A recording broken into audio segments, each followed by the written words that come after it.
మీరు ఎప్పుడైనా అనుకున్నారా, ఎందుకు నా దగ్గర డబ్బు ఎప్పుడు నిలవదు, ఒకవేళ ఉన్నా ఎక్కువ కాలం ఉండదు అనిపించిందా? ఇది చాలా మందిలో ఉండే ఒక సున్నితమైన సమస్య. నేను ఒకసారి ఒక మాట విన్నాను, మన ఆలోచనలు మన సంపదకి మూలం.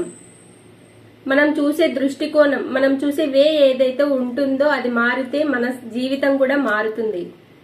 దీన్ని మీరు అగ్రి చేస్తారా? అప్పుడే నేను నిర్ణయించుకున్నాను, ధనం బయట నుంచి ఎక్కడి నుంచో, బయట ప్రపంచం నుంచి రాదు. మన లోపల ఉండే నమ్మకాల నుంచే ధనం అనేది క్రియేట్ అవుతుంది. మనం ఏం ఆలోచిస్తామో అదే మనకు జరుగుతుంది, కాదంటారా? ఆ రోజు నుంచి నేను ఈ అఫర్మేషన్ ని ప్రతిరోజు చెప్తూ ఉంటాను నా ఖాళీ సమయాల్లో. ధనం నా వైపు సహజంగా ప్రవహిస్తోంది.